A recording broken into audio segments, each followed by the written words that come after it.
Eu tenho uma palavra para você hoje, no Dia dos Pais, uma palavra especial, eu creio, pela graça de Deus.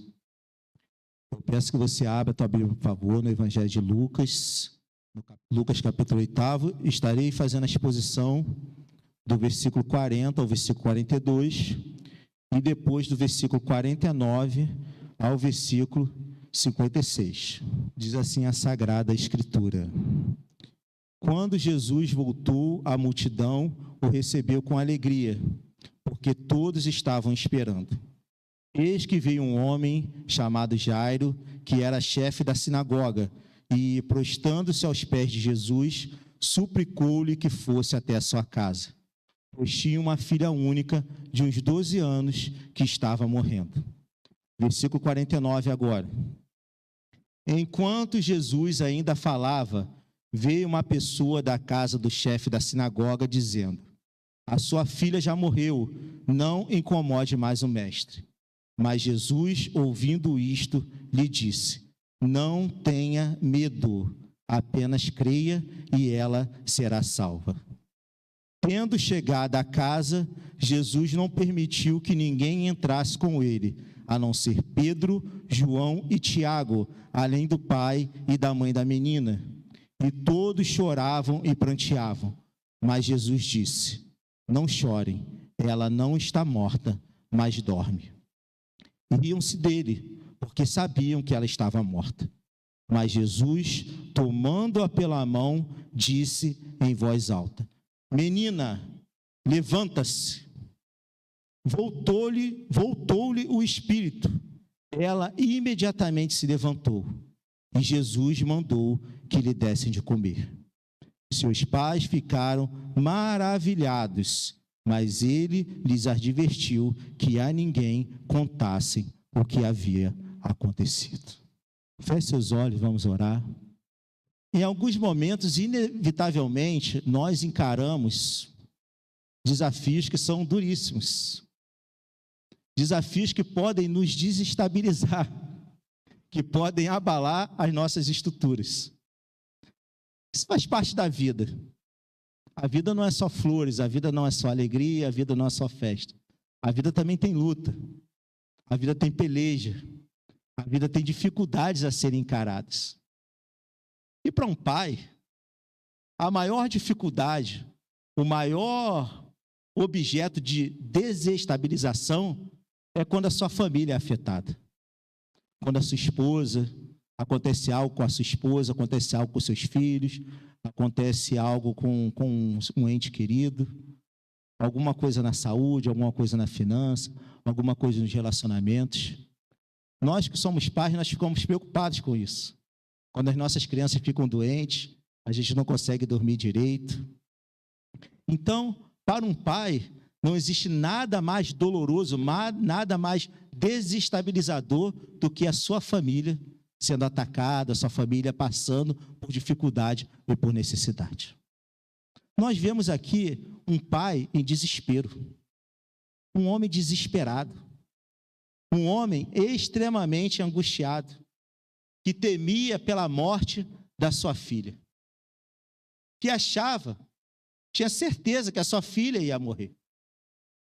Era uma filha única, de 12 anos de idade, uma menina ainda. E além de ser a sua filha querida, o seu amor, a sua paixão, também era aquela que daria continuidade à sua descendência. Ela era aquela que daria continuidade à sua família. Então, aquela menina morrendo, a família daquele homem seria extinguida. O nome daquele homem ficaria no passado. Ele não teria descendente. E ele entra em desespero. Ele fica desesperado com essa situação. E ele procura Jesus. Ele busca Jesus. Ele se vê numa condição de total impotência. Mesmo sendo rico, mesmo tendo recursos financeiros.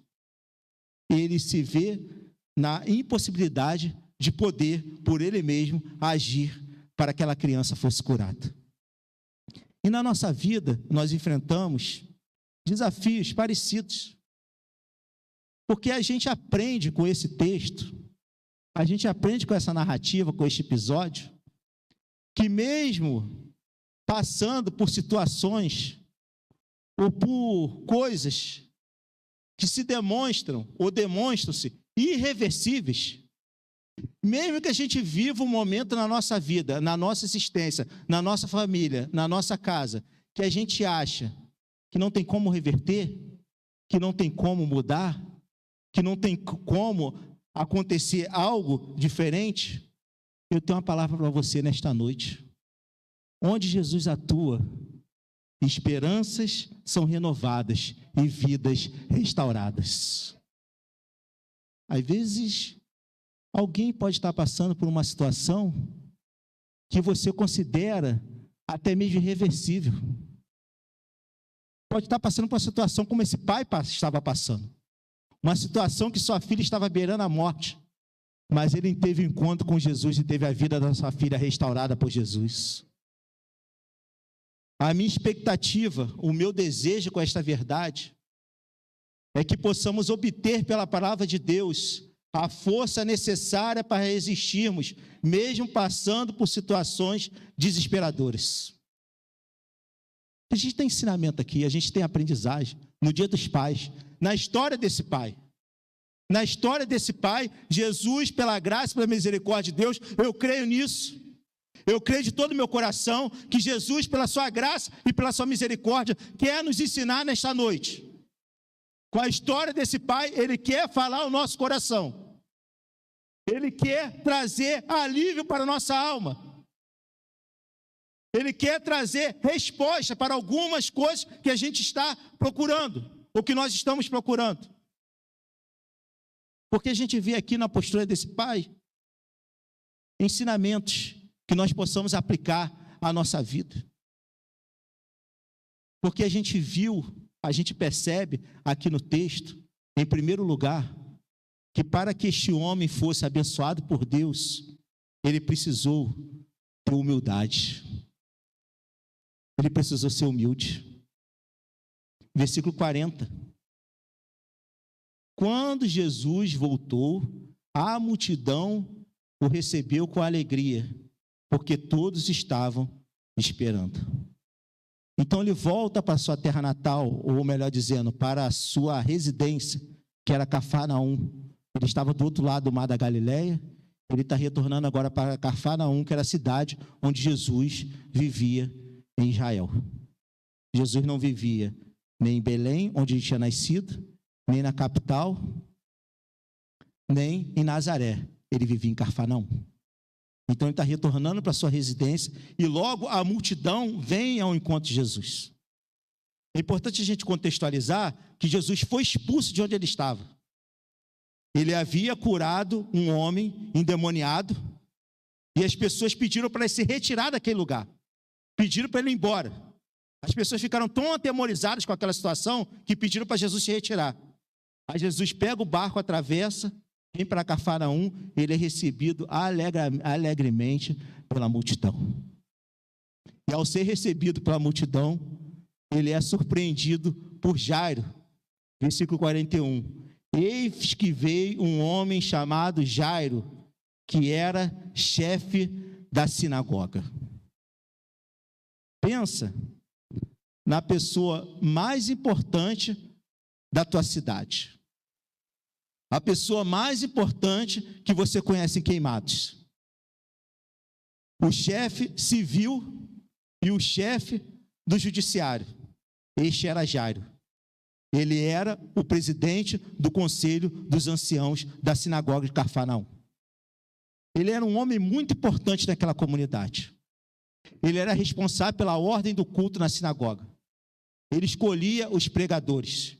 Ele escolhia os textos a serem lidos. Ele escolhia as pessoas que iriam ler o texto. Ele administrava a sinagoga.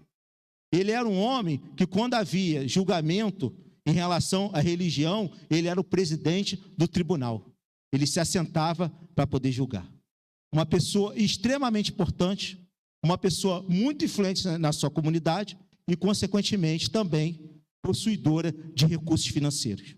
Uma pessoa rica. E a gente vê que este homem, ele quebra todas as barreiras e ele vai até Jesus. E ele chega diante de Jesus, prostrando-se aos pés de Jesus e suplicando que Jesus fosse à sua casa. Ele já chega diante de Jesus falando assim: nada que eu sou importa. Os meus títulos, as minhas referências, a minha formação acadêmica, a minha profissão, a minha renda, as minhas empresas, os meus funcionários, nada do que sou importa. O que importa é a tua presença diante de mim, Senhor. Ele suplica, ele grita, ele pede a Jesus, mesmo sabendo que não merecia. Ele se volta para Jesus e se humilha diante de Jesus. Irmãos, existe na nossa vida necessidades constantes que exigem uma postura de humildade, que exige que a gente seja humilde. Porque, principalmente os pais, né? A gente está no dia dos pais, a gente precisa contextualizar nos pais, né? Os caras não gostam muito de ajuda não, né, irmã Solange? Não gosta não, né? Deixa comigo. Eu vou resolver, deixa que eu faço. Aí o negócio sai mais ruim do que já estava, né? Fica pior, né? Deixa eu resolver, deixa que eu faço. Né? A gente aprende a ser resolvedor. E as mulheres também, no século XXI, em virtude de toda a autonomia, as mulheres parecem que também vão pelo mesmo caminho. Aprendem a serem resolvedores. Mas tem momentos da nossa vida que a gente precisa ter humildade e dizer: eu não sei. Eu não consigo. Eu não sei tudo, eu não consigo tomar todas as decisões. Existem decisões que são decisões difíceis, que a gente precisa se aconselhar, que a gente precisa procurar pessoas que são mais experimentadas, que a gente precisa procurar até mesmo profissionais que possam auxiliar a gente, que às vezes a gente está perdido nos nossos pensamentos. A gente está achando, está tentando procurar resposta para resolver uma questão, a gente não consegue resolver essa questão. E às vezes a gente não se humilha, a gente não reconhece a nossa incapacidade e quer resolver a ferro e fogo. E a gente acaba tomando prejuízo. A gente acaba tendo o nosso emocional abalado, a gente acaba tendo as nossas relações abaladas, porque a gente não se humilha diante de Deus. Então, humilhar-se diante de Deus significa admitir toda a nossa incapacidade. É humilhar-se diante de Jesus, é dizer para Jesus assim: Jesus, eu não consigo, me ajuda, Jesus. Vem na minha casa para poder trazer a tua resolução, Jesus. Eu abro a porta da minha casa, eu abro a porta do meu lar, eu abro a porta da minha residência, para que o Senhor faça a tua obra, Jesus.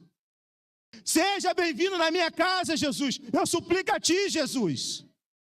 Eu me humilho diante do Senhor. Eu reconheço a minha insignificância, eu reconheço que eu não sou capaz, eu reconheço que eu não tenho condições, eu reconheço que o Senhor é soberano na minha vida e o Senhor é capaz de prover. Vem para a minha casa, Jesus. Só que quando a gente chama Jesus para a nossa casa, pode acontecer de que nós precisemos passar por situações desconfortáveis. Versículo 41, olha só: eis que veio um homem chamado Jairo, que era chefe da sinagoga, e prostou-se a Jesus, suplicou-lhe que fosse até a sua casa. Versículo 42, pois tinha uma filha única, de uns 12 anos, que estava morrendo. Enquanto Jesus caminhava, as multidões o apertavam. Irmãos, vou usar uma figura aqui. Jairo teve que pegar o japeri lotado, tá? Ele teve que sair lá da posição dele de chefe da sinagoga. Ele teve que ir para o meio do povo. Ele teve que passar por situações desconfortáveis. Ele saiu da zona de conforto dele. Ele saiu da sua posição de autoridade e foi para o meio da multidão clamando para que Jesus pudesse abençoá-lo. Mesmo com todos os títulos que ele tinha, mesmo com todo o respeito, com toda a autoridade que ele tinha, ele foi para o meio do povo Ele foi passar sufoco. Tem momentos na nossa vida que a gente precisa passar sufoco para que Jesus nos abençoe. A gente descer do nosso pedestal. Que a gente acha, né? Que a gente sabe muita coisa, né? A gente descer do nosso pedestal e falar: Jesus, eu estou aqui no meio do povo. Me abençoa, porque eu também estou aqui. E quando a gente se humilha diante de Deus, a gente se humilha porque a gente tem a certeza que nós seremos assistidos pela graça e pela misericórdia dele. Aí você me pergunta: por que tu tem essa certeza? Porque o servo sofredor Jesus Cristo, ele se humilhou.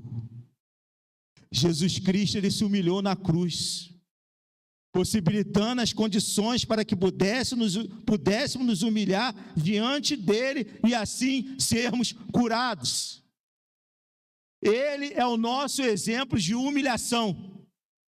Ele morreu na cruz por nós, ele não precisava, mas ele se humilhou. Ele se entregou para a morte de cruz.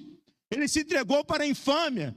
Ele se entregou para ser amaldiçoado, para ser tido como um malfeitor, para ser colocado do lado de ladrões, do lado de assassinos, do lado de pessoas inescrupulosas. Ou vocês acham que o ladrão da cruz era bonzinho? A cruz era o instrumento de julgamento romano mais cruel. Era dado aos bandidos, era dado aos criminosos mais horríveis. Então Jesus se submeteu a isso, ele se humilhou para poder salvar a minha e a tua vida. Ele é o nosso exemplo de humilhação, para que nós possamos, pela sua morte de cruz, pelo seu sacrifício, pelo seu sangue, ser curado. Jairo se humilhou, Jesus se humilhou. Nós temos a nossa esperança renovada e a nossa vida restaurada quando a gente se humilha diante de Jesus. Mas Jairo não somente se humilhou, ele também confiou. Versículo 49. Enquanto Jesus ainda falava, veio uma pessoa da casa do chefe da sinagoga, dizendo: a sua filha já morreu, não incomode mais o mestre. Então Jairo, ele vai para o meio da multidão, na expectativa que Jesus pudesse curar a sua filha, esse pai aflito, esse pai desesperado, na expectativa de ter a sua filha curada. Mas a multidão atrasa Jesus. A multidão aperta Jesus, a multidão não deixa Jesus andar. A multidão também tinha essas suas necessidades. E Jairo está ali no meio daquela multidão aflito. Ele está ali no meio daquela multidão, contando os minutos para que Jesus pudesse assisti-lo. Ele está angustiado. Ele está ansioso.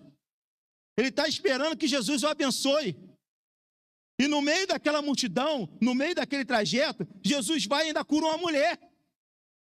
E Jesus pergunta: quem me tocou? Aí o discípulo fala: Jesus, tem muita gente aqui, quem te tocou? Aí eu senti que daqui saiu o poder. Aí ele cura uma mulher que estava há 12 anos sofrendo de uma hemorragia. E aquela mulher curada. E Jairo vê aquela mulher curada. Jairo vê Jesus agindo na vida daquela mulher e restaurando a dignidade daquela mulher. Só que quando chega a vez de Jairo, chega a má notícia: a tua filha morreu. Não importune mais o mestre. Não tem mais jeito. Queridos, eu tenho uma palavra para você nesta noite. Só não tem jeito quando Jesus disser que não tem mais jeito. Enquanto ele garantir, enquanto ele te der vida, enquanto ele te der sabedoria, enquanto ele te der temor, enquanto ele falar no teu coração, enquanto ele te incomodar, tem jeito. Porque Jesus pode transformar a realidade. Versículo 50, perdão.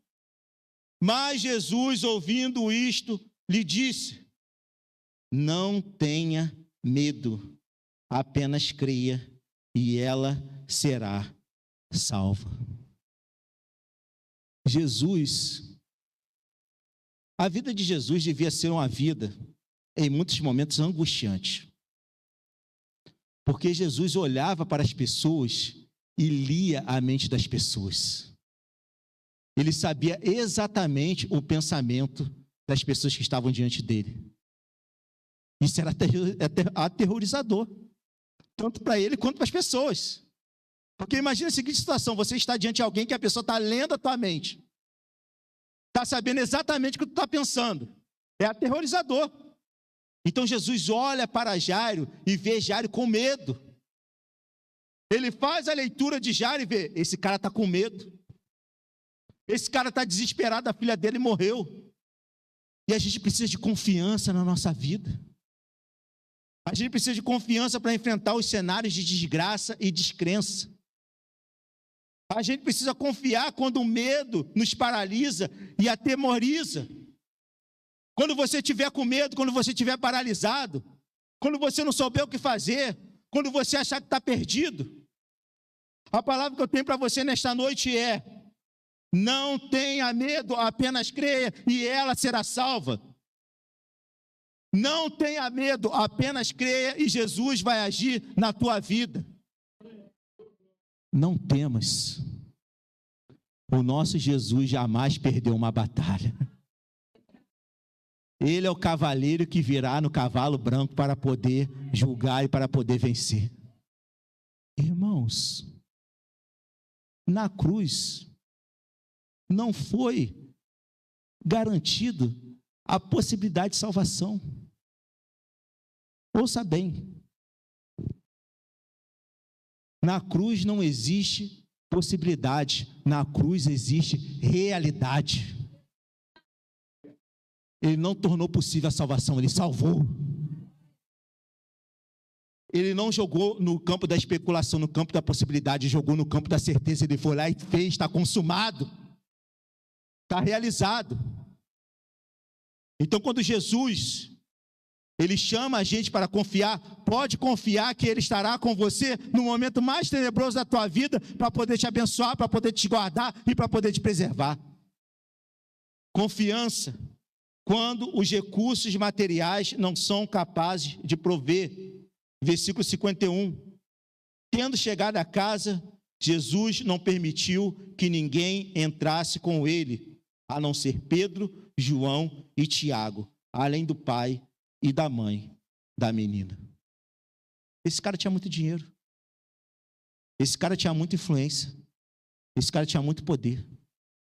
Mas o dinheiro dele, a influência dele, o poder dele aqui não servia de nada. Os recursos materiais que ele tinha aqui não servia para coisa alguma. Então ele teve que ter confiança de permitir que Jesus entrasse e fizesse a obra na sua casa. Aí Jesus, é com esses três aqui que eu vou entrar, Tiago, Pedro e João, é com esses três aqui, tá? Esse pessoal que está aí, porque devia ter um monte de gente lá querendo assistir, né? Vamos partir para a especulação, mas tinha um monte de gente lá querendo assistir, né? O cara era o chefe da sinagoga. E tinha um monte de gente lá interessada em poder ajudar. Esse pessoal que está aí, pode tirar isso. Esse pessoal aí não serve de nada. Sou eu, você, a sua esposa e os três aqui. A gente vai entrar, a gente vai resolver. Quando os nossos recursos não são capazes de resolver, Cristo é capaz de resolver. Quando os nossos recursos não resolvem, você fala assim: já levei no médico, já levei no hospital, já levei no especialista bambambam. Quando os nossos recursos não são capazes de resolver, Jesus é capaz de resolver. É o suficiente. Confiança quando as demonstrações de sofrimento chegam ao extremo. Versículo 52. E todos choravam e pranteavam. Mas Jesus disse: não chorem, ela não está morta, mas dorme. Então, a percepção, o entendimento das pessoas que estavam ali era que aquela criança tinha morrido. E as pessoas estavam chorando desesperadamente, porque aquela criança tinha ido embora. Mas a nossa percepção não é a percepção de Cristo. Você pode estar pensando a tua vida assim, acabou, não tem mais como. Mas Jesus fala assim, tem como, eu sou o Senhor. Eu vou resolver. Eu vou agir. Eu vou despertar. Eu vou ressuscitar. Eu vou reviver. Porque eu sou o Senhor soberano sobre a tua vida. A gente pensa que está morrendo, mas ele está falando, não está dormindo. Porque a palavra final é minha. Sou eu que dou a palavra final. Sabe por quê? Versículo 53. Olha só o negócio aqui. E ria-se dele, porque sabiam que ela estava morta. Então Jesus falou, ela não está morta, ela dorme. Mas as pessoas começaram a zombar e começaram a gargalhar na cara de Jesus. Começaram a rir e falaram, mas Jesus, você não está vendo que ela está morta, ela já está gelada. Ela não tem mais as funções vitais. Começaram a gargalhar e debochar de Jesus. Existem episódios na nossa vida que as pessoas olham e falam, não tem jeito. Que as pessoas riem da situação. Vê você insistindo na tua família, vê você insistindo na tua casa, vê você insistindo no teu casamento, vê você insistindo com teus filhos. Vê você orando, vê você buscando aproximação com teus familiares, com teus entes queridos, restauração de relacionamento, e outros dizem rir, não tem como, não tem jeito, não tem condições. Mas para Jesus tem jeito, para Jesus tem condições. Quando somos confrontados com zombaria e descrença, Ele nos chama à confiança. Porque onde não existe esperança, Jesus traz a esperança. Vamos seguir a sequência comigo. Os discípulos, depois você lê em casa, dever de casa. Os discípulos estavam aterrorizados no mar, aterrorizados. Eles estavam desesperados e achavam que iam morrer. Aí Jesus surge no meio da tempestade e acalma a tempestade e para aquela tempestade. Impede que o barco seja naufragado. Ao atravessar para o outro lado do mar da Galileia, ele se depara com um endemoniado, com um homem que sofria com uma caixa de demônio, um homem que estava na sua condição mental totalmente perturbada. Aí Jesus vai e expulsa aquele demônio e transforma aquele homem sem valor num missionário, manda aquele homem para a sua casa, para poder abençoar a sua casa. Aí ele retorna para o mar da Galileia e se depara com uma mulher com fluxo de sangue, uma mulher que tinha perdido todos os seus recursos, uma mulher que estava na miséria, uma mulher que não poderia adorar a Deus, e Jesus vai lá e confere dignidade a esta mulher. E agora ele se depara com esta menina e cura essa menina. Ele ressuscita essa menina. Ele traz vida a esta menina. Porque para Jesus não existe impossíveis. E para nós basta confiarmos nas suas promessas, mesmo enfrentando cenários que sejam desesperadores. Vão dizer para você só resta chorar. Para você só resta lamentar. Para você só resta se lamuriar. Mas Jesus diz para você, eu vou restaurar a tua sorte. Eu vou restaurar a tua vida. Esse momento de dor, esse momento de luta, esse momento de desespero será transformado, porque eu serei glorificado na tua vida. Confia. Porque quando a gente confia, a gente acredita completamente no poder restaurador de Jesus. Versículo 54. Mas Jesus, tomando-a pela mão, disse em voz alta, menina, levanta-se. Você sabia que um judeu, ele não podia tocar no cadáver? Você sabia disso? que se um judeu tocasse no cadáver, ele se tornava impuro. Não obstante, Jesus toca naquela menina, porque o puro, ele purifica o impuro. Ele traz vida, ele traz restauração, ele traz cura. O Evangelho de Marcos vai dizer que ele vai falar no dialeto local, ele vai dizer: Talita cume, levanta-se. Jesus está cuidando dos pequenos detalhes da nossa vida, confia nele. Ele vira para aquela criança e fala assim: meu bebezinho, meu benzinho, assim como a mãe tratava ela, levanta que eu vou restaurar você. Ele está cuidando dos pequenos detalhes da tua vida. Ele está cuidando dos pequenos detalhes da tua existência. Confie em Jesus, crê em Jesus, se apega com Jesus, que Ele fará a boa obra para a glória dEle. Porque a obra de Jesus Cristo foi eficaz, gente. A expiação de Jesus na cruz, ela foi eficaz. Ela não deixou margem de dúvida, ela não deixou margem de erro, ela não deixou margem de especulação. Ele foi lá e fez, ele realizou. E ao realizar a sua obra, ele chama a mim e a você para confiar. Meu querido e minha querida, eu não sei se você confia em Cristo. Eu não sei se você entregou a sua vida a Cristo. Hoje Ele está de braços abertos te chamando: meu filho, vem cá que eu quero te abençoar.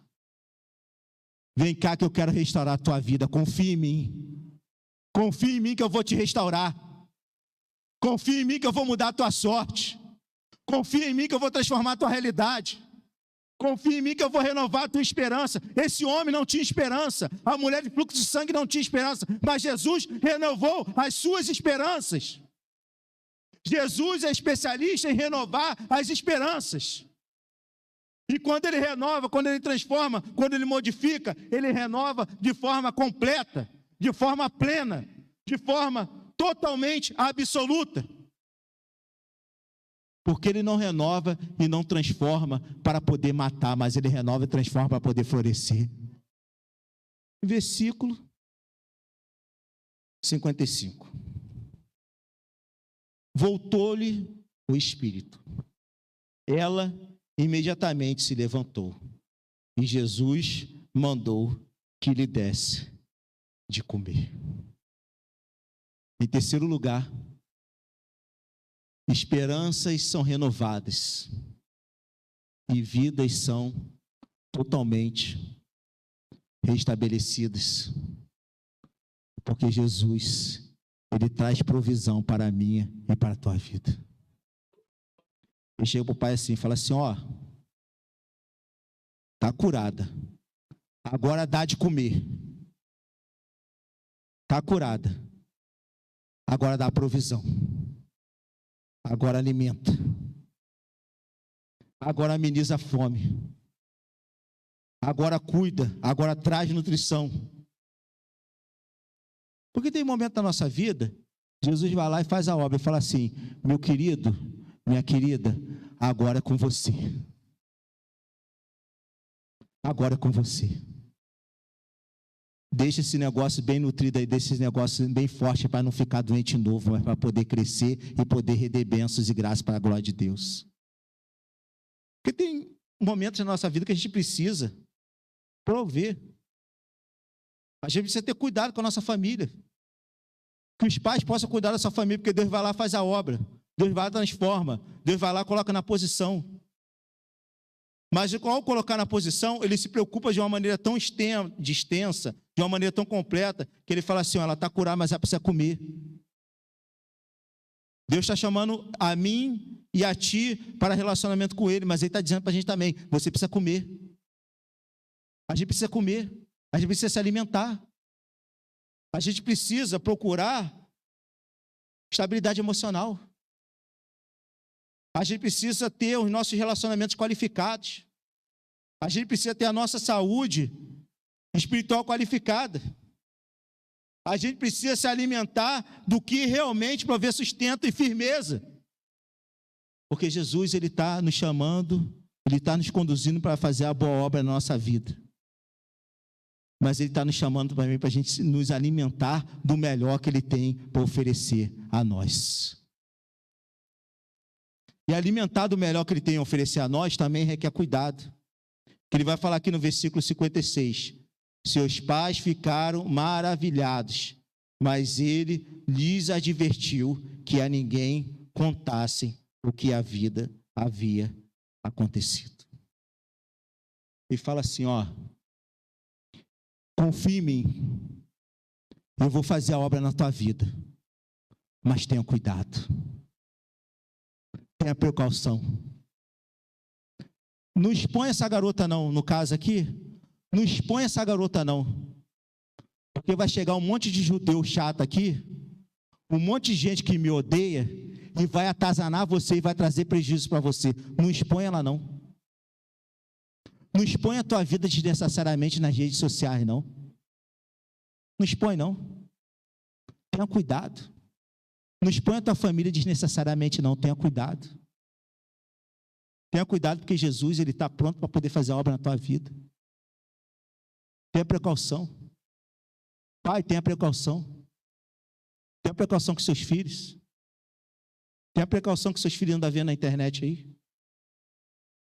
Nessa praga desse TikTok, tenha precaução.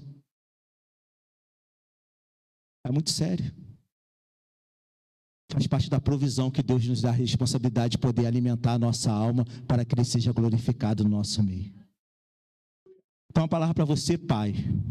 A palavra para você que não é pai. A palavra para todos nós. Se humilha diante de Jesus.